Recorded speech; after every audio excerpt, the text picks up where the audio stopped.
जी हाँ, आपने थंबनेल में बिल्कुल ठीक पढ़ा है। आज के इस वीडियो में मैं क्लास 12 के विद्यार्थियों के लिए यूपी बोर्ड द्वारा जो इंग्लिश का मॉडल पेपर है 2023 के लिए, उसका पूरा सॉल्यूशन जो है मैं आपको इस वीडियो में जो है शो करने वाला हूँ।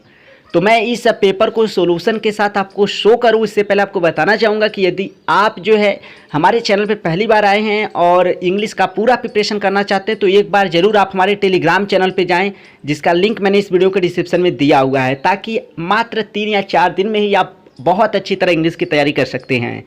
तो अगर इस इंग्लिश के पेपर को आप सॉल्यूशन के साथ पीडीएफ के रूप में डाउनलोड करना चाहते हैं तो भी आप हमारे टेलीग्राम चैनल पे जाकर अच्छे से वहाँ पर समझ सकते हैं कि कैसे आपको पीडीएफ के रूप में डाउनलोड करना है। वहाँ से आप इंग्लिश के सारे नोट्स भी समझ सकते हैं कि कैसे पीडीएफ के रूप में आप डाउनलोड कर सकते हैं। तो चलिए समय ज़्यादा वेस्ट न करते हुए मैं आपको जल्दी से जो इंग्लिश का क्वेश्चन पेपर है जो कि बोर्ड द्वारा जारी किया गया है बोर्ड एग्जाम 2023 के लिए, तो इसे मैं आपको सॉल्यूशन के साथ स्पष्ट कर देता हूं। तो देख सकते हैं यहाँ पर लिखा है model question paper 2023 class 12 English. समय आपको 3 घंटे 15 मिनट दिया गया है। टोटल पूर्णांक आपका जो है 100 है। यहाँ पर जनरल इंस्ट्रक्शन दिया गया है कि प्रारंभ के 15 मिनट क्वेश्चन पेपर पढ़ने के लिए आपके लिए निर्धारित है। और दूसरा जो निर्देश करा है कि सारे क्वेश्चन आपको करने अनिवार्य हैं। तीसरा आपको निर्देश करा है कि प्रत्येक प्रश्न के सामने जो है उल्लेखित कर दिया गया कि वो प्रश्न कितने अंक का है। इसके बाद आपका जो है सेक्शन ए से क्वेश्चन पेपर स्टार्ट हो रहा है, जिसमें कि रीडिंग से संबंधित आपको प्रश्न देखने को मिलेगा। इसमें क्वेश्चन नंबर पहला कह रहा है कि read the following passage carefully and answer the questions that follow, अर्थात आ रहे गद्यांश को सावधानीपूर्वक पढ़िए और नीचे के प्रश्नों का उत्तर दीजिए। तो देखिए आपकी रीडिंग स्किल कैसी है, आप किताब पढ़कर कितना अच्छे से समझते हैं, इसी को चेक करने के लिए आपको अनसीन पैसेज दिया जाता है। यह पैसेज आपकी किताब से नहीं होता है, यह बाहर से आता है, अर्थात कहीं से भी आ सकता है। तो आपको आपकी जो रीडिंग स्किल है कितनी अच्छी है इसी को चेक करने के लिए पैसेज जो है दिया जाता है। तो जब भी आप पैसेज को आपको पैसेज का जो है क्वेश्चन सॉल्व करने के लिए कहा जाए पैसेज से संबंधित, तो आप पहले पैसेज को अच्छे से पढ़ें। तो मैं आपको यह पैसेज जो है अच्छे से स्पष्ट कर देता हूँ। उसके बाद जो नीचे प्रश्न आएंगे उनका जो है हम लोग आंसर देखेंगे कैसे लिखना है, ठीक है। तो देखिए मैन इज ए ग्रेगारियस एनिमल, यानी मनुष्य एक ग्रेगारियस प्राणी है, अर्थात एक ग्रेगारियस मिलनसार प्राणी है। लिविंग मतलब रहने वाला, इन अ सोसाइटी एक समाज में, यानी मनुष्य एक समाज में रहने वाला मिलनसार प्राणी है। His neighbours are the people, उसके पड़ोसी हीज नेबर्स उसके पड़ोसी आर द पीपल वे लोग होते हैं हु आर इमीडिएटली जो कि तुरंत अराउंड मौजूद हो जाते हैं, हिम मतलब उसके। तो his neighbours are the people who are immediately around him, यानी उसके पड़ोसी वे लोग होते हैं जो तुरंत ही उसके पास मौजूद हो जाते हैं। Because of their close proximity, यानी उनकी निकटता के कारण, प्रोक्सीमिटी मतलब निकटता, क्लोज मतलब भी निकट, because of their close proximity यानी उनकी निकटता के कारण, बिकॉज ऑफ मतलब के कारण, एंड द कांस्टेंट प्रेशर और निरंतर प्रेशर दबाव, यानी निरंतर दबाव के कारण, आप सोसाइटी मतलब समाज के, यानी उनकी निकटता के कारण और समाज की निरंतर दबाव के कारण, they play a crucial role, वे एक महत्वपूर्ण वे निभाते हैं अ क्रूशल रोल, एक महत्वपूर्ण भूमिका इन आवर लाइव्स हमारे जीवन में, यानी अपनी निकटता के कारण और समाज में निरंतर दबाव के कारण वे हमारे जीवन में एक महत्वपूर्ण भूमिका प्ले करते हैं, निभाते हैं। क्रूशल मतलब महत्वपूर्ण। दियर सिग्निफिकेंस वाज रिकॉग्नाइज, यानी उनका महत्व वाज रिकॉग्नाइज यानी पहचाना गया बाय जीसस क्राइस्ट, यानी ईसा मसीह के द्वारा, मोर देन 2000 ईयर्स एगो, यानी 2000 वर्षों पहले ही, यानी 2000 वर्षों पहले ही उनके महत्व को ईसा मसीह के द्वारा पहचाना गया। वेन मतलब जब, in one of the 10 commandment, यानी जब 10 कमांडमेंट्स, कमांडमेंट मतलब आपका होता है धर्म उपदेश, यानी जब 10 धर्म उपदेशों में से एक में ही सेड उन्होंने कहा, यानी जब 10 धर्म उपदेशों में से एक में उन्होंने कहा, लव दाई नेबर, यानी अपने पड़ोसी को स्नेह करो, as thou love God, as मतलब जैसे कि, दाउ मतलब आप, लव मतलब स्नेह करते हैं, गॉड मतलब ईश्वर को, यानी अपने पड़ोसी को स्नेह करो, एज दाउ लव गॉड, जैसे कि आप ईश्वर को स्नेह करते हैं। इट सब्सक्राइब्स, यह स्वीकार करता है या यह स्वीकारता है, टू द व्यू, इस दृष्टिकोण को, यानी यह इस दृष्टिकोण को सब्सक्राइब्स करता अर्थात स्वीकारता है, दैट की God is present in all human beings, की गॉड मतलब ईश्वर इज प्रेजेंट उपस्थित है इन ऑल ह्यूमन बींग्स, सभी मानव जाति में। बाय लविंग अवर नेबर्स, अपने पड़ोसियों को स्नेह करके, we should not only have peace, न केवल हम लोगों के पास शांति एंड हैप्पीनेस और प्रसन्नता होती है, but would also come closure, बल्कि और निकट आ जाते हैं, क्लोजर और निकट आ जाते हैं, टू गॉड मतलब ईश्वर के। जस्ट एज लव बिगेट, जस्ट ठीक, एज मतलब जैसे, लव मतलब स्नेह, बिगेट्स मतलब उत्पन्न करता है, लव मतलब स्नेह को, यानी ठीक जैसे स्नेह स्नेह को उत्पन्न करता है, सिमिलरली ठीक उसी प्रकार, if we show love and compassion, यदि हम लोग लव स्नेह और कंपैशन दया फिर करुणा, ठीक उसी प्रकार यदि हम लोग स्नेह और करुणा दिखाते हैं, टू अवर नेबर्स, अपने पड़ोसियों के प्रति, दे आर बाउंड, तो वे बाध्य हो जाते हैं, टू रिसिप्रोकेट, अर्थात प्रतिदान करने के लिए, तो वे भी प्रतिदान करने के लिए क्या हो जाते हैं, बाध्य हो जाते हैं। प्रतिदान का मतलब यानी कि आदान प्रदान करना, यानी कि वे भी जो है आदान प्रदान करना क्या कर देते हैं, शुरू कर देते हैं।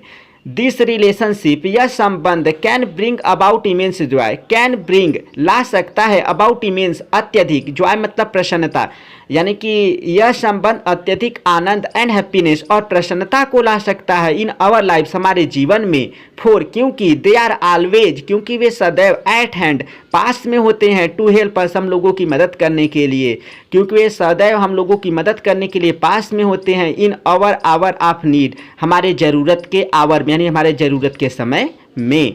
इन today's highly mobile and competitive society, यानी आज के अत्यधिक मोबाइल और स्पर्धा वाले समाज में, आवर फ्रेंड्स और रिलेटिव्स आर रेयरली अवेलेबल, हमारे मित्रगण और अथवा सगे संबंधी आर रेयरली अवेलेबल, मुश्किल से उपलब्ध होते हैं, near our place of residence, हमारे रहने वाले स्थान के निकट, यानी आज अत्यधिक मोबाइल तथा स्पर्धा वाले समाज में हमारे मित्रगण अथवा सगे संबंधी मुश्किल से हमारे रहने वाले स्थान के निकट उपस्थित होते हैं, और अराउंड अस अथवा हम लोगों के आसपास, when we need them the most, जब हमें उनकी सबसे अधिक ज़रूरत होती है।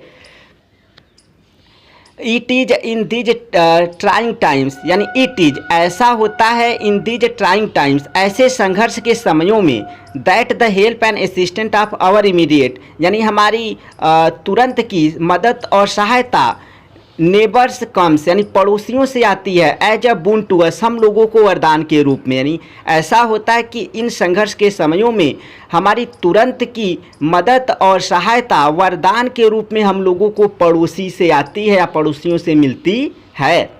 इट इज़ देयरफॉर इसलिए ऑफ पारामाउंट, तो देयरफॉर इसलिए, इट इज ऑफ पारामाउंट अर्थात यह सर्वोच्च इम्पोर्टेंस महत्वपूर्ण है, पैरामाउंट मतलब सर्वोच्च, इंपॉर्टेंस मतलब महत्वपूर्ण है, दैट की यानी इसलिए यह सर्वोच्च महत्वपूर्ण है, दैट की we have good and friendly relation, कि हम लोगों के पास अच्छे और मित्रवत संबंध होने चाहिए विद आवर नेबर्स अपने पड़ोसियों से।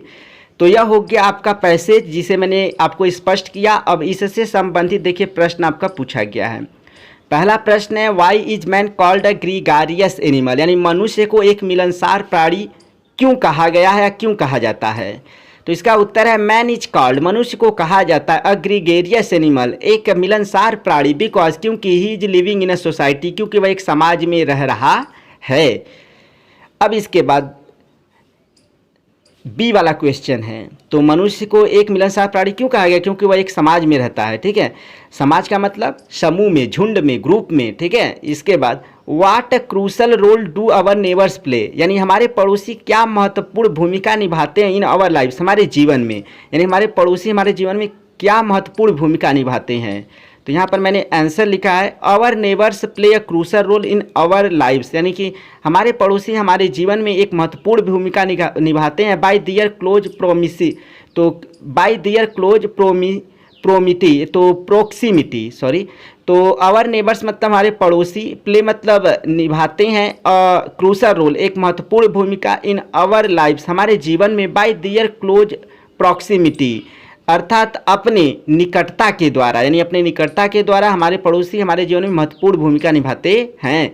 In today's highly mobile and competitive society, यानी आज के अत्यधिक मोबाइल और स्पर्धा वाले समाज में आवर फ्रेंड्स और रिलेटिव्स आर रेयरली अवेलेबल, यानी हमारे मित्रगण अथवा हमारे सगे संबंधी मुश्किल से उपस्थित होते हैं near our place of residence, हमारे रहने वाले स्थान पर, और अराउंड अस अथवा हम लोगों के आसपास, when we need them the most, जब हमें उनकी सबसे अधिक ज़रूरत होती है। इन आवर ऑफ नीड, हमारे ज़रूरत के समय में our immediate help and assistant come, यानी हमारी तुरंत की मदद और सहायता कम मतलब आती है फ्रॉम आवर नेबर्स, हमारे पड़ोसियों से।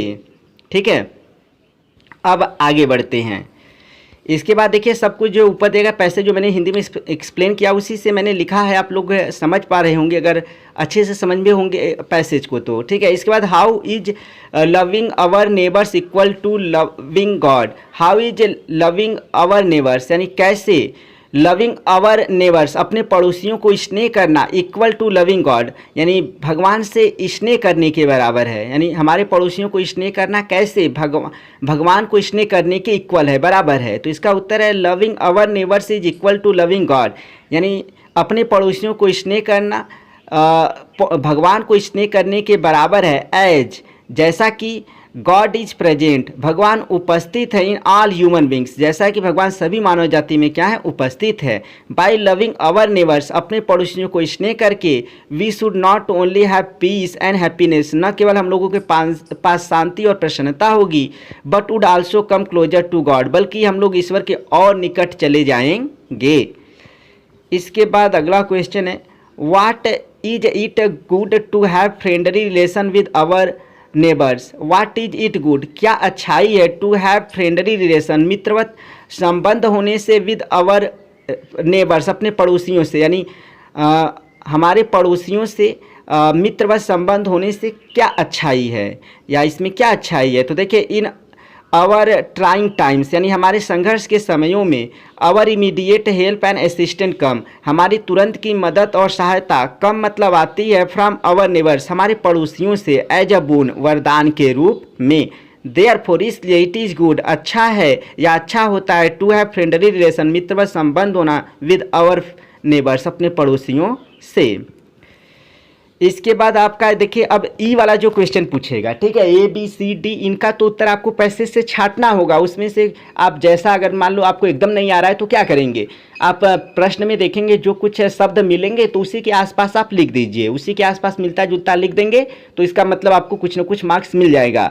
लेकिन जो ई वाला क्वेश्चन इसमें पहला दूसरा तीसरा करके ऐसे पूछेगा, इसमें आपको थोड़ा समझना होगा, क्योंकि इसमें एक एक शब्द लिखने के लिए आता है। जैसे एंटोनिम्स पूछ देता है, सिनोनिम्स पूछ देता है, फ्रेज पूछ देता है, तो ऐसे में आपको पूरा लाइन नहीं लिखना होता है, तो इसे समझ के लिखेगा ई वाले को। ठीक है, तो इसमें पहला वाला क्वेश्चन करा है, which word in the passage means closeness, यानी इस गद्यांश में किस शब्द का अर्थ क्लोजनेस है, निकटता है। तो प्रॉक्सिमिटी, मैंने अभी बताया कि निकटता होता है, तो इसमें आंसर क्या लिखेंगे, प्रॉक्सिमिटी, अपने से नहीं लिखना है, उसी ऊपर दिए गए पैसेज से लिखना है। इसके बाद दूसरा है, which word in the passage is opposite of often, यानी ऑफेन का गद्यांश में ऑफेन का विलोम शब्द क्या है, अपोजिट वर्ड क्या है ऑफेन का, ऑफेन मतलब प्रायः, अक्सर, बहुधा, तो इसमें एक रेयरली शब्द आया है, दुर्लभ या कभी कभी, तो इसका मतलब इसका अपोजिट क्या होगा, रेयरली, या आपको पैसेज से ही लिखना है।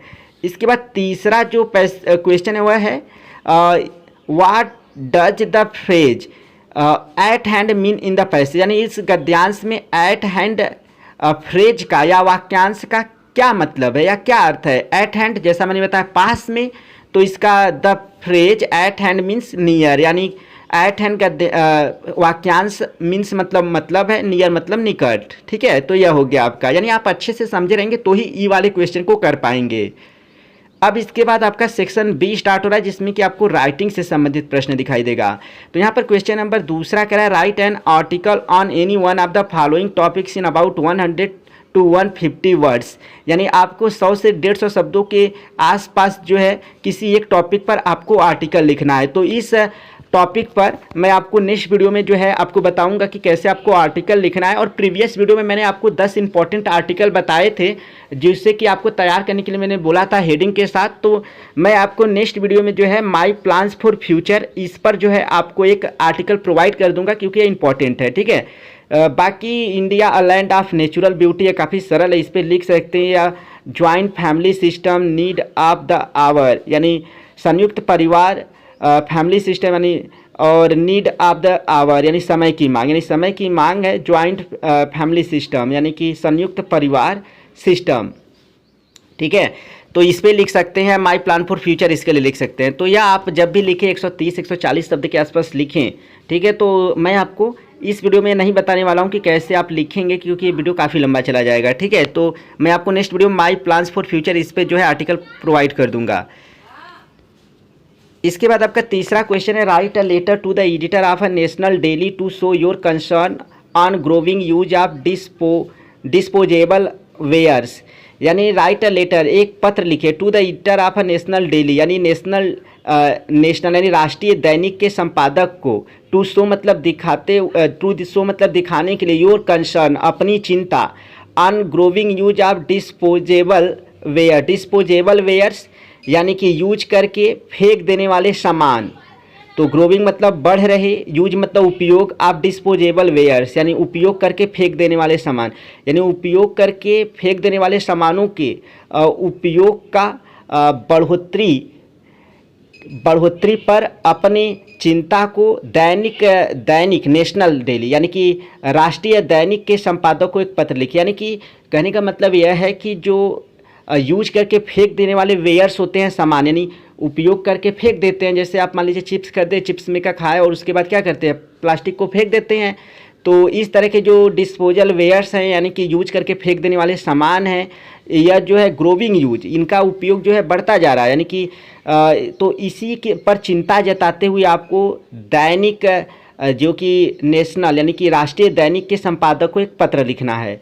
तो किस तरह से आपको एडिटर को पत्र लिखना है मैंने इस पे वीडियो बनाया हुआ है, आप देख सकते हैं। पूरा मैंने लेटर राइटिंग आपको स्पष्ट किया हुआ है। इसके लिए आप हमारे टेलीग्राम चैनल को जो है आप विजिट करें, वहाँ से देखिए आपको कैसे लिखना है। टू द एडिटर, किसको लिखना है, द नेशनल डेली, आगे आप न्यूज़पेपर लगा दीजिए। इसके बाद एक ज़िले का नाम लिख दीजिए, वाराणसी सर। इसके बाद थ्रू योर रिस्पेक्टेड न्यूज़पेपर, एकदम बिल्कुल पैटर्न जो ऐसा मैं बताता हूँ एप्लीकेशन मतलब जो एडिटर के लिए मैं आपको लेटर बताता हूँ सेम सभी के लिए इसी तरह लिखना है।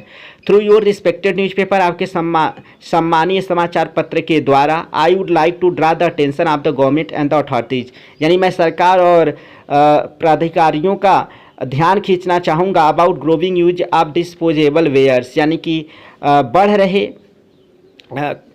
खाकर यानी कि उपयोग कर कर या फिर यूज करके फेंक देने वाले सामानों के बारे में, यानी यूज करके या उपयोग करके फेंक देने वाले सामानों के बारे में मैं सरकार और अधिकारियों का ध्यान खींचना चाहूँगा।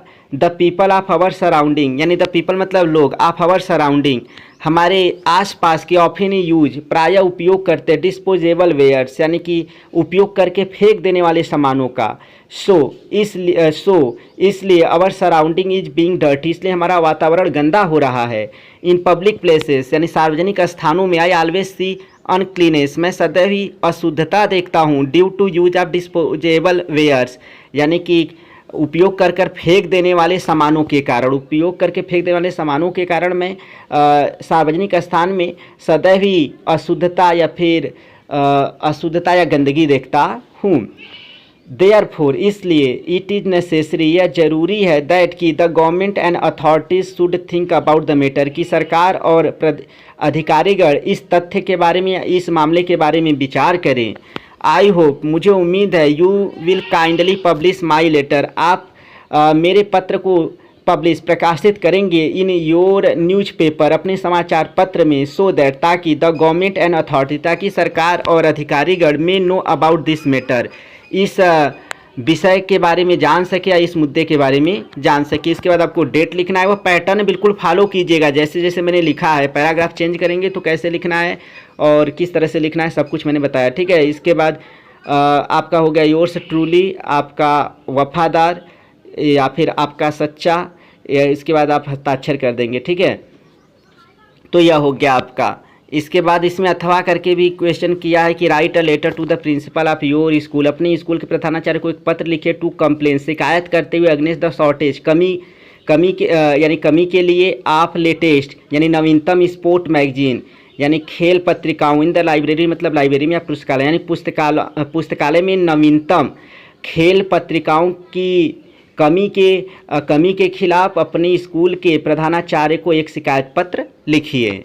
तो यह देखिए मैंने ऊपर लिख दिया, अब इसको आप लोग इसी तरह लिखिएगा। ठीक है, इसके बाद आपका ग्रामर आता है यानी कि सेक्शन सी। इसमें करा है choose the correct option to the answer the following question, यानी आ रहे प्रश्नों के उत्तर देने के लिए सही विकल्प का क्या कीजिए, चुनाव कीजिए। तो अगर आप ग्रामर का पूरा प्रिपरेशन करना चाहते हैं तो एक बार जरूर हमारे टेलीग्राम चैनल को विजिट करें, पूरा आपको वहाँ पर नोट्स मिल जाएगा। आप आसानी से वहाँ से आपको पता चल जाएगा किसे पीडीएफ के रूप में डाउनलोड कर सकते हैं। तो हमारे टेलीग्राम चैनल का लिंक वीडियो के डिस्क्रिप्शन में है, या फिर हमारे टेलीग्राम का जो नाम है वह है नॉलेज बीम ही है। ठीक है, और वीडियो पसंद आ रहा हो तो वीडियो को लाइक करें। तो देखिए यहाँ पर ये वाला क्वेश्चन कह रहा है, यह आपका जो है वन वर्ड सब्स्टिट्यूशन से है, the absence of government in a country, यानी एक देश में सरकार की अनुपस्थिति इज कॉल्ड कही जाती है। अगर एक देश में सरकार नहीं है तो उसे क्या कहा जाता है, तो अनार्की बोलते हैं उसको। अनार्की मतलब अराजकता। ठीक है, ये आपका हो गया। 4 ऑप्शन में आपका जो तीसरा ऑप्शन है वह सही है। इसके बाद आपका जो है बी वाला क्वेश्चन है, the phrase inching towards mean, यानी वाक्यांश इंचिंग टूवार्ड्स का मतलब है, इंचिंग टूवार्ड्स मतलब की ओर बढ़ना, की ओर बढ़ना। तो इसमें कौन सा विकल्प सही है, तो देखिए यहाँ पर आपका जो to move slowly in a direction, यानी एक दिशा में धीरे धीरे बढ़ना, यानी कि आगे की ओर बढ़ना। तो यहीं आपका जो है दूसरा वाला विकल्प सही है। इसके बाद आपको सिनोनिम्स लिखना है, द सिनोनिम्स ऑफ मीर। तो मीगर का आपको जो है सिनोनिम्स लिखना है, यानी कि पर्यायवाची। तो यहाँ पर स्कार्स मतलब भी कमी होता है, और स्कैंटी मतलब भी कमी होता है या अल्प होता है, मिगर मतलब भी अल्प होता है या कमी होता है। तो इसमें जो है ए आपका पहला भी सही है और दूसरा भी सही है। तो इसका जो करेक्ट आंसर है आपका हो जाएगा बोथ ए एंड बोथ, यानी कि फर्स्ट एंड सेकेंड, यानी चौथा वाला ऑप्शन इसमें सही है, दोनों है आप जो है पर्यायवाची। इसके बाद one should do his duty, यानी किसी को भी अपना कर्तव्य करना चाहिए। तो यहाँ पर करा कि किस शब्द में एरर है, किस शब्द में गलती है। तो वन के साथ अपना की जो स्पेलिंग होती है वो वंस होती है। तो यहाँ पर जो है आपका हिज वाला जो है पोर्शन गलत है, यानी हिज वर्ड जो है गलत है। इसके बाद आपका ई क्वेश्चन आता है जो कि एंटोनिम से है। तो इसमें कह रहा है कि the antonym of barren is, यानी बंजर का जो है विलोम शब्द क्या है। तो इसका विलोम शब्द जो है फर्टाइल अर्थात उपजाऊ होता है। ठीक है, तो ये आपका पहला वाला ऑप्शन सही है। इसके बाद आपका जो है 5वां क्वेश्चन पूछ रहा है, change any one of the following in indirect speech, यानी किसी एक को आपको इनडायरेक्ट नरेशन में चेंज करना है। लेकिन यहाँ पर मैं दोनों सॉल्व कर रहा हूँ, आपको एग्जाम में एक ही करना होगा। ठीक है, इसमें पहला करा आई से डोंट वेस्ट योर टाइम। तो इसका इनडायरेक्ट हो जाएगा I advised him not to waste his time. अगर आप ऐसे लिखते हैं I advised not to waste my time, तो यह आपका गलत हो जाएगा, क्योंकि यहाँ पर कर्ता आई है। तो आप मैंने मुझसे कहा ऐसा कभी हो ही नहीं सकता। तो यहाँ सावधानी आपको रखना है, आप थर्ड पर्सन लिखिएगा। ठीक है, ऑब्जेक्ट के रूप में आप ऐसे भी लिख सकते हैं, I advise not to waste his time, ऐसे भी। तो लेकिन ऑब्जेक्ट लिखेंगे तो स्पष्ट हो जाएगा कि हिज आपने हिम के लिए लिखा है। एक चीज़ याद रखिएगा, अगर जैसे ही आप माई लगाएंगे योर के साथ अगर आपका माई आ गया तो गलत हो जाएगा। इसके बाद आपका दूसरा बी वाला जो दूसरा है, my teacher said to him you can send your application online too. तो इसका हो जाएगा my teacher told him that he could send his application online too. तो अगर आपको जो है डायरेक्ट से इनडायरेक्ट नरेशन नहीं बनाने आता तो पूरा वीडियो देख लीजिए इस टॉपिक पर, आपको आसानी से आ जाएगा। ठीक है, इसमें से एक ही करना था लेकिन मैंने दोनों आपको हल करके बताया हुआ है। इसके बाद दूसरा जो बी वाला इसमें क्वेश्चन है अर्थात बी, इसमें कह रहा है combine any one of the following as direct, यानी किसी एक को जैसा निर्देश दिया गया वैसा कंबाइन करना है, जोड़ना है। तो पहला वाला जो दिया है I can give you a dress, मैं तुम्हें एक वस्त्र दे सकता हूँ या कपड़ा दे सकता हूँ। My mother gifted it to, मेरी माँ ने इसे मुझे उपहार दिया। यानी कि अब हमको कॉम्प्लेक्स सेंटेंस बनाना है, तो हम कॉम्प्लेक्स सेंटेंस में जो यूज होते हैं कंजक्शन, तो उन्हीं का उपयोग करेंगे। तो I can give you a dress, मैं तुम्हें एक कपड़ा दे सकता हूँ, विच माई मदर गिफ्टेड मी, जो कि मेरी माँ ने मुझे दिया था या उपहार दिया था। तो इस तरह से आप बना सकते हैं। इसमें से भी केवल एक करना है, लेकिन दोनों मैंने किया है। डू इट, इसे करो, लीव इट, इसे छोड़ दो। अब कंपाउंड सेंटेंस बनाना है तो कह रहा है कि करो अथवा इसे छोड़ दो, तो ऐसे बनाएंगे कंपाउंड, डू इट और लीव इट। तो यहाँ और जो है ये कंपाउंड सेंटेंस के लिए कंजक्शन यूज होता है। तो अल्टरनेटिव के लिए तो डू इट इसे करो और लीव अथवा छोड़ दो, इतना भी लिख सकते हैं या फिर लास्ट में इट लगा भी सकते हैं, डू इट और लीव इट। ठीक है, तो ये आपका हो गया। इसके बाद सी वाला क्वेश्चन है change any one of the following as directed, यानी किसी एक को जैसा निर्देश दिया गया वैसा आपको चेंज करना है, बदलना है। तो पहला वाला कह रहा है आई कैन डू इट, इसे पैसिव वॉइस में चेंज करना है आपको, तो इसमें भी एक ही करना है लेकिन मैंने दोनों हल किया। तो it can be done by me, ऐसे आप पैसिव वॉइस बना सकते हैं। इसके बाद दूसरा है this is the most effective remedy for this disease, इस बीमारी के लिए सबसे प्रभावशाली इलाज है। तो हमको कॉम्परेटिव डिग्री बनाना है तो हम लोग इस तरह से बनाएंगे this is more effective than any other remedy for this disease. तो अगर आप डिग्री पे जो है वीडियो नहीं देखे हैं मेरा तो ज़रूर देख लीजिए, मात्र एक वीडियो देखकर आपको पूरा डिग्री आ जाएगा समझ में और कहीं गलती नहीं करेंगे। और वॉइस का तो बहुत सारा वीडियो आपको देखना होगा क्योंकि यह कई पार्ट में है, तो भी आप वॉइस भी सीख सकते हैं। पूरा प्रिपरेशन हमारे चैनल पे आप प्लेलिस्ट में चेक कर सकते हैं, नहीं तो सबसे बेस्ट है एक ही जगह पूरा वीडियो चाहते हैं, पूरा अच्छे से प्रिपरेशन चाहते हैं तो आप जो है हमारे टेलीग्राम चैनल को विजिट करें। वहाँ पर मैंने बताया कि किस तरह से आप वीडियो और या फिर PDF के नोट्स डाउनलोड कर सकते हैं बहुत अच्छे से। ठीक है, वीडियो देख कर सीख सकते हैं। इसके बाद डी वाला आपका जो क्वेश्चन है correct any one of the following sentences, किसी एक सेंटेंस को आपको करेक्ट करना है। मैंने दोनों करेक्ट करके दिखाया। You are senior than me, तो सीनियर जूनियर के साथ आपका देन नहीं टू चलता है, तो यहाँ देन की जगह हम क्या लिखेंगे टू। इसी तरह कैटल्स आर गेजिंग, पशु चल रहे हैं, तो हम लोग क्या करेंगे यहाँ पर कैटल जो है यह हमारा प्लूरल होता है तो इसके साथ आर रहेगा, यस कैटल में नहीं लगा रहेगा। ठीक है, यस हटा देंगे। इसके बाद ई वाला क्वेश्चन जो है आपका होमोफोन से है, तो किसी यहाँ पर देखने को आपको मिल रहा है शब्द समूह रिफ्यूज, रिफ्यूज, तो क्या करना है आपको रिफ्यूज, रिफ्यूज तो इनका वाक्य में प्रयोग करना है ताकि इनकी मीनिंग क्लियर हो जाए। तो रिफ्यूज मतलब जो होता है इनकार करना, तो Ravi refuse to help me, Ravi मेरी मदद करने से इनकार कर दिया। इसी तरह आपका रिफ्यूज है तो इसके मीन्स आश्रय होता है, रवि वांट्स रिफ्यूज, रवि एक आश्रय चाहता है। तो केवल एक करना है लेकिन मैंने यहाँ पर दोनों आपको कर दिया है। दूसरा है सेल, सेल, सेल मतलब बेचना, Ravi wants to sell his house, Ravi अपने घर को बेचना चाहता है। इसी तरह सेल मतलब कोशिका, there are many cells in human body, यानी मानव शरीर में बहुत सारी कोशिकाएँ होती हैं। इसके बाद आपका छठा जो क्वेश्चन है ये आपको हिंदी में एक पैसेज देखने को मिल रहा है, अर्थात आपको जो है इस हिंदी के पैसेज को इंग्लिश में ट्रांसलेट करना है। ठीक है, तो यह देख लीजिए किस तरह का आपका दिया हुआ है पैसेज, और मैंने इसे इंग्लिश में ट्रांसलेट भी किया है। मैं आपको चलिए स्पष्ट भी कर दूंगा ताकि आप अच्छे से समझ पाएँ। ठीक है, तो आप लोग देख लीजिएगा, स्क्रीनशॉट ले लीजिएगा या फिर PDF के रूप में पूरा सोल्यूशन के साथ पेपर को जो है डाउनलोड कर लीजिएगा हमारे टेलीग्राम पर जाकर, कि वहाँ पर मैंने बताया हुआ है। देखिए, those days Swami Vivekananda was staying with a lady in America, यानी उन दिनों विवेकानंद अमेरिका में एक महिला के साथ ठहरे हुए थे। Where he use to cook his own food, जहाँ वह अपना स्वयं का भोजन पकाते थे। One day he was going to have food, एक दिन वह भोजन करने जा रहे थे। वेन की तभी सम हंग्री चिल्ड्रेन की तभी कुछ भूखे बच्चे आ गए। एंड स्टूड नियर हिम, और उनके निकट खड़े हो गए। Swami Vivekananda distributed all his rotis among those children, तो रोटीज़ को आप ब्रेड्स भी लिख सकते हैं, यानी स्वामी विवेकानंद ने उन सभी रोटियों को उन बच्चों के बीच डिस्ट्रीब्यूट कर दिया, बांट दिया। तो अगर आपको किसी शब्द का ना आए तो आप जो है सेम लिख सकते हैं। देखिए मैंने रोटीज़ लिखा है क्योंकि यह हिंदी वर्ड है, आप ब्रेड भी लिख सकते हैं। ठीक है, seeing this the woman ask him, यह देखते हुए उस महिला ने उनसे पूछा।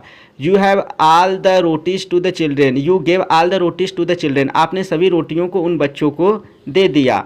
वाट विल यू ईट नाउ, अब तुम what will you eat now, यानी what will you eat now, यानी कि अब तुम क्या खाओगे। He replied with a smile, उन्होंने एक मुस्कान के साथ, roti is just a thing to satisfy hunger, यानी रोटी केवल भूख को संतुष्ट करने की एकमात्र चीज़ है। If it is not in my stomach, यदि यह मेरे पेट में नहीं है, then it is right in their stomach, तो इसका मतलब है यानी तब वह सही पेट में है, यानी कि सही स्थान में है। ठीक है, the joy of giving is greater, यानी कि देने का प्रसन्नता इज ग्रेटर बढ़कर होता है, then the joy of receiving, प्राप्त करने यानी आनंद प्राप्त करने की अपेक्षा, यानी कि देने का आनंद प्राप्त कर देने के आनंद की अपेक्षा बढ़कर होता है। तो यह हो गया आपका, आप लोग देख लीजिएगा अपने हिसाब से भी। इसके बाद आपका सेक्शन डी लिटरेचर यानी आपका किताब शुरू हो गया। तो इसमें क्वेश्चन नंबर 7 करा है, answer the following question in about 40 versus, यानी कि आपको जो है आ रहे प्रश्नों का उत्तर 40 शब्दों के आसपास लिखना है। इसमें ए करके जो क्वेश्चन पूछा है, इसमें अथवा करके है 2, तो किसी एक का उत्तर देंगे। आपके इंग्लिश प्रोज का है, इंग्लिश प्रोज के सारे क्वेश्चन का आप अगर आंसर आप चाहते हैं सारे लेसन वाइज, तो टेलीग्राम चैनल को विजिट करके वहाँ से आप जो है डाउनलोड कर सकते हैं। तो इन सब का जो है मैंने तैयारी ऑलरेडी कराया हुआ है। अगर आप हमारे टेलीग्राम को विजिट करेंगे तो हाँ, मैंने पीडीएफ के रूप में इन सारे क्वेश्चंस का आंसर प्रोवाइड किया है। तो इसमें मैंने आपको आंसर नहीं बताया हुआ क्योंकि काफ़ी ऐसे जो है टाइम हो जाएगा। चलिए मैं आपको जो प्रश्न है उसका अर्थ बता देता हूँ ताकि आपको जो है समझ में आए। देखिए, who are the inhabitant of Seemapur, यानी सीमापुरी के निवासी कौन हैं। What do they do for their survival, वे अपनी सर्वाइवल के लिए यानी सुरक्षित या जीविका के लिए क्या करते हैं। तो इसके बाद अथवा करके वे हु वाज राजकुमार शुक्ला, राजकुमार शुक्ला कौन था। What did he do to bring Gandhi to Champaran, यानी गांधी जी को चंपारण लाने के लिए उसने क्या किया। इन सब का प्रिपरेशन मैंने कराया है, जाकर आप देखिएगा। इसके बाद बी वाला क्वेश्चन है, why did mister हैमल blame parents, यानी मिस्टर हैमल ने माता पिता को दोष क्यों लगाया एंड हिमसेल्फ, और स्वयं को दोष क्यों लगाया। For not paying proper attention, यानी for not paying proper attention, यानी उचित ध्यान न देने के लिए। To the study of French, यानी फ्रेंच भाषा के अध्ययन के लिए, यानी फ्रेंच भाषा के अध्ययन के लिए मिस्टर हैमल ने माता पिता और अपने आप को उचित ध्यान न देने के लिए दोषी क्यों ठहराया। तो बहुत आसान है, मैंने लेसन में भी पढ़ाया हुआ है, तो आप लोग देख सकते हैं। इसके बाद इसी में अथवा करके है, why did the peddler consider the world as a rat trap, यानी वह फेरी वाला दुनिया को, इस दुनिया को एक चूहेदान के रूप में क्यों विचार किया या क्यों सोचा। ठीक है, कंसिडर मतलब सोचना है, विचार करना। इसके बाद आपका क्वेश्चन नंबर 8 है, answer any one of the following in about 80 words, यानी आ रहे प्रश्नों में से किसी एक का उत्तर आपको 80 शब्दों में देना है।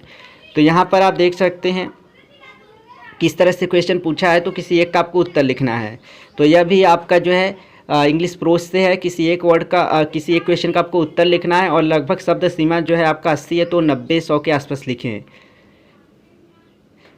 All we have to fear is fear itself, यानी ऑल वी हैव जो सब हम लोगों के पास है, टू फियर मतलब डरने को, इज फियर इटसेल्फ अपने आप में ही भय, यानी हम लोगों के पास जो डरने को वह स्वयं ही अपने आप में डर है। जस्टिफाई दिस स्टेटमेंट, इस कथन को जस्टिफाई कीजिए, यानी कि उचित ठहराइए। On the basis of the lesson deep water, यानी डीप वाटर नामक लेसन के आधार पर या पाठ के आधार पर। ठीक है, और इसी तरह बी वाला क्वेश्चन पूछा है, डिस्क्राइब द प्लाइट ऑफ रग पिकर्स, यानी कूड़ा बिनने वालों की प्लाइट दशा का वर्णन कीजिए। As depicted in the lesson the lost spring, यानी जैसा कि इस लॉस्ट स्प्रिंग नामक लेसन में प्रकाशित किया गया है या फिर दीप्तित किया गया है। ठीक है, या दिखाया गया है। इसके बाद क्वेश्चन नंबर 9 कराए, read the following struct carefully and answer the question that follow. तो यह आपको क्वेश्चन नंबर 9 में देखिए आपको मिल रहा है एक इंग्लिश पोएम का जो है एक्सट्रैक्ट, और इसे आपको पढ़ना है, और पढ़ने के बाद जो है नीचे जो है प्रश्न पूछा गया उनका उत्तर लिखना है। तो इसमें इन सब का भी प्रिपरेशन मैंने कराया है, मेरे चैनल पे जाएंगे तो मिल जाएगा आपको, नहीं तो जैसा कि मैंने बताया टेलीग्राम चैनल पे जाइए, वहाँ पर पूरा मैंने बताया कि किस तरह इंग्लिश के नोट्स को पीडीएफ के रूप में डाउनलोड कर देंगे, और इन सब का प्रिपरेशन वहाँ पर है। इसके बाद इसमें पहला क्वेश्चन पूछ रहा है, what is the fear that has always pained the poetess, यानी वह भय क्या है जो कि सदैव कवित्री को परेशान किया है। तो इसमें देखिए उत्तर है, the fear of losing her mother, यानी अपने माँ को खोने का भय। ऑलवेज पेंड द पोएट्रेस, यानी उस कवित्री को सदैव परेशान किया। इसके बाद what is the contrast between poetess feeling and her word, यानी कि पोएट्रेस यानी कवित्री की भावनाओं और उसके शब्दों के बीच क्या अंतर है। तो देखिए यहाँ पर मैंने उत्तर लिखा है, the poetess feelings were full of सारो by fear of losing her mother, यानी कवित्री की फीलिंग्स मतलब भावनाएं, वर मतलब थी, फुल ऑफ सारो by fear of losing her mother, यानी अपने माँ को खो देने के भय के दुख से, यानी कवित्री की भावनाएं अपने माँ को खो देने के भय के दुख से भरी हुई थी। बट लेकिन द वर्ड्स ऑफ पोएट्रेस, लेकिन कवित्री के शब्द were full of false happiness, झूठे प्रसन्नता से भरे हुए थे, यानी वह दिखावटी प्रसन्नता कर बोल रही थी। Why did the poetess keep on smiling only, यानी वह कवित्री केवल मुस्कुराती क्यों रही। The poetess kept on only smiling, यानी वह कवित्री केवल मुस्कुराती रही। बिकॉज क्योंकि she wanted to hide her fear of losing her mother, क्योंकि अपने माँ को खोने के भय को छिपाना चाहती थी। इसके बाद आपका क्वेश्चन नंबर जो 10 है, देख सकते हैं इसमें आपको किसी एक पोएम पर सेंट्रल आइडिया लिखना है तो इसका सेंट्रल आइडिया, सारा पोएम का सेंट्रल आइडिया मैंने एक ही वीडियो में प्रोवाइड किया हुआ है। इससे पहले आपको जाकर चेक करिए, आप हमारे वीडियो में आपको मिल जाएगा। बहुत ही सिंपल वर्ड्स में मैंने प्रोवाइड किया है, तो देख लीजिएगा आप लोग। इसका उत्तर हम नहीं लिख रहे हैं। इसके बाद क्वेश्चन नंबर 11 है, तो यह आपका जो है देख सकते हैं सप्लीमेंट्री से है। सप्लीमेंट्री का भी पूरा प्रिपरेशन कराया है, जाकर आप लोग देखें, हमारे टेलीग्राम चैनल पे विजिट करें, वहाँ से आप जो है पता कर लें कि कैसे पीडीएफ को डाउनलोड करना है। टेलीग्राम चैनल पे मैंने सब कुछ स्पष्ट किया है, टेलीग्राम चैनल का लिंक वीडियो डिस्क्रिप्शन में है। तो ये वाला क्वेश्चन कराया, what things on the third level were different from those on the other levels, यानी तीसरे तल की क्या क्या चीज़ें भिन्न थी, यानी दूसरे तलों की अपेक्षा या दूसरे तलों से, दूसरे तलों की चीज़ों से तीसरे तल की क्या क्या चीज़ें भिन्न थीं। या फिर अथवा करके कुछ इसमें क्वेश्चन है, describe the environmental features of Antarctica, यानी अंटार्कटिका के वातावरणीय फीचर्स यानी विशेषताओं का वर्णन कीजिए या गुणों का वर्णन कीजिए। ठीक है, इस सब का प्रिपरेशन मिल जाएगा, आप जरूर एक बार चेक करें। इसके बाद बी वाला क्वेश्चन देख सकते हैं, why did the maharaja decided to suffer the huge loss instead of allowing the British office to get photographed with the hunted tiger. तो देख लीजिएगा आप लोग, इसे समझ लीजिएगा। इसी तरह आप लोग देख लीजिए, नीचे भी क्वेश्चन पूछा हुआ है, देख लीजिए। और इसके बाद आपका क्वेश्चन नंबर जो 12 है, यह भी देख लीजिए। Answer any one of the following question in about 80 words, आपको किसी एक प्रश्न का उत्तर लगभग 80 शब्दों में लिखना है। तो इन सब का जो है प्रिपरेशन मिल जाएगा आपको हमारे चैनल पर, आप लोग इन्हें जो है अच्छे से तैयार कर सकते हैं। तो यह था आपका, अगर आपको जो है मैंने इसका प्रिपरेशन जो आंसर जो है आपको ऑलरेडी अवेलेबल कराया हुआ है। प्रीवियस मेरा एक और पेपर था, तो मैंने इसमें से बहुत सारे क्वेश्चन मेरे मैच कर गए थे। ठीक है, तो आप देख लीजिएगा। तो यह था यूपी बोर्ड एग्जाम 2023 के लिए क्लास 12 के विद्यार्थियों के लिए बोर्ड द्वारा जारी किया गया इंग्लिश का पेपर। तो इसे मैंने आपको काफ़ी हद तक आंसर के साथ शो किया। आई होप वीडियो पसंद आएगा। वीडियो पसंद आए तो वीडियो को लाइक करें, चैनल पर पहली बार तो चैनल को जरूर सब्सक्राइब कर ले। तो मिलते हैं नेक्स्ट वीडियो में, तब तक के लिए thank you so much for watching this video.